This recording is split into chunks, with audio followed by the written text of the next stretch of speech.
नमस्कार साथियों, आपके सामने एक छोटा सा प्यारा सा एक सिद्धांत लेके आए हैं जिसको पावलोव के सिद्धांत के नाम से जाना जाता है, जिसको शास्त्रीय अनुबंधन का सिद्धांत भी कहते हैं, प्राचीन अनुबंधन का सिद्धांत भी कहते हैं, परंपरागत अनुबंधन का सिद्धांत भी कहते हैं।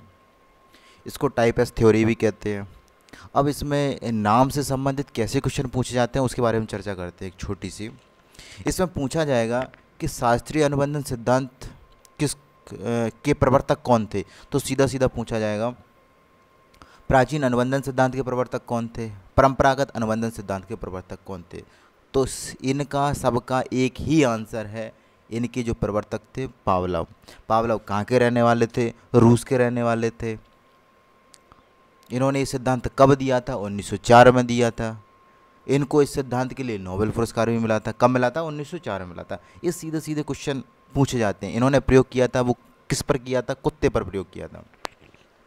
अच्छा, इनकी जो प्रयोग किया था, इन्होंने एक प्रयोग के लिए एक इन्होंने अनुबंधन बताया था कि एक शब्द दिया था इन्होंने, अनुबंधन। अनुबंधन कैसे स्थापित होता है, अनुबंध किनके बीच में स्थापित होता है, उसके बारे में एक छोटी सी चर्चा करते हैं। इन्होंने प्रयोग किया था वो किस पे किया था? कुत्ते पर किया था। और साथ में इन्होंने प्रयोग किया था, किसका किया था? घंटी का किया था। देखिए दोस्तों, इन्होंने क्या किया कि एक कुत्ता है, कुत्ते को इन्होंने एक पिंजरे में बंद कर दिया। उसके जो ग्रंथि होती है, एक लार ग्रंथि होती है, उससे एक नली निकाली, नली लगा दी, जिसमें से क्या ना निकल लार जो है ना वो निकल के एक कटोरी में इकट्ठी होती है। अब उसके सामने क्या किया, बारी बारी से पर डे भोजन लाया गया और उसके साथ में घंटी बजाई गई।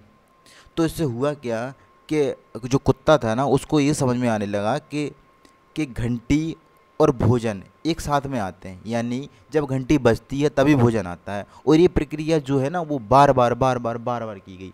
इससे इससे क्या हुआ कि घंटी और घंटी, कुत्ता और भोजन के बीच में एक अनुबंधन स्थापित हो गया।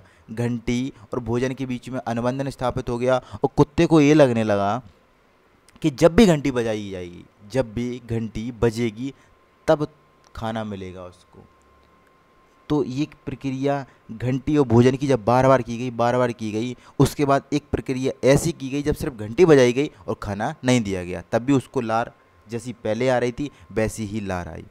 तो इससे क्या समझ में आया? इससे ये समझ में आया कि जब जब कोई भी क्रिया, जब कोई भी पुनरावृत्ति बार बार की जाती है तो एक आदत विकसित हो जाती है, एक आदत बन जाती है। तो इसमें पूछा भी जाता है आदत का जो, अगर आदत स्थापित करनी है या आदत का विकास करना है या आदत बनानी है, उसके लिए कौन सा सिद्धांत माना जाता है? तो वो यही पावलोव का सिद्धांत को माना जाता है आदत बनाने के लिए। देखिए इसमें लिखा भी हुआ है, पुनरावृत्ति के आधार पर जो संबंध स्थापित होता है उसे अनुबंधन कहते हैं। क्योंकि देखो बार बार जब पुनरावृत्ति की जाएगी तो पुनरावृत्ति करते करते क्या हो जाएगा, एक अनुबंधन स्थापित हो जाएगा।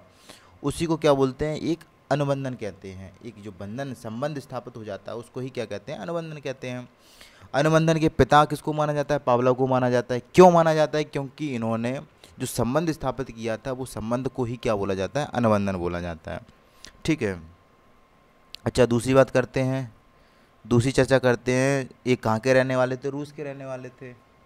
अच्छा, इसमें जो CS UCS वगैरह है उसके बारे में अगले टॉपिक में, अगले जो लेक्चर होगा ना उसमें चर्चा की जाएगी, वो भी 5-10 मिनट का होगा।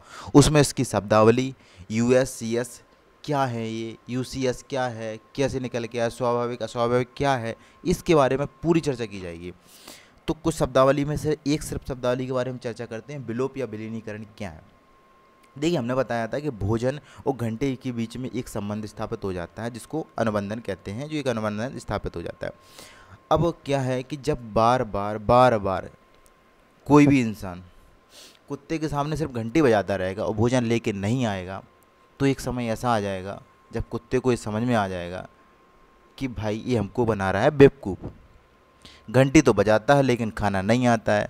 तो वो क्या होगा, धीरे धीरे उस चीज़ का क्या हो जाएगा, विलोप होने लगेगा।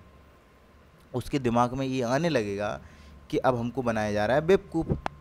1-2 बार तो वो प्रक्रिया करेगा, हो सकता है ज़्यादा बार भी करे, लेकिन उसको धीरे धीरे समझ में आ जाएगा। तो वो क्या करेगा, फिर लार निकालना या भोजन का इंतज़ार करना कर देगा बंद, काहे कि वो बेवकूफ़ बार बार नहीं बनेगा। तो यही है पावलोव का सिद्धांत। थोड़ा बहुत चर्चा कल कर लेंगे, अगले टॉपिक में कर लेंगे, अगली स्लाइड में कर लेंगे। थैंक यू दोस्तों, धन्यवाद दोस्तों।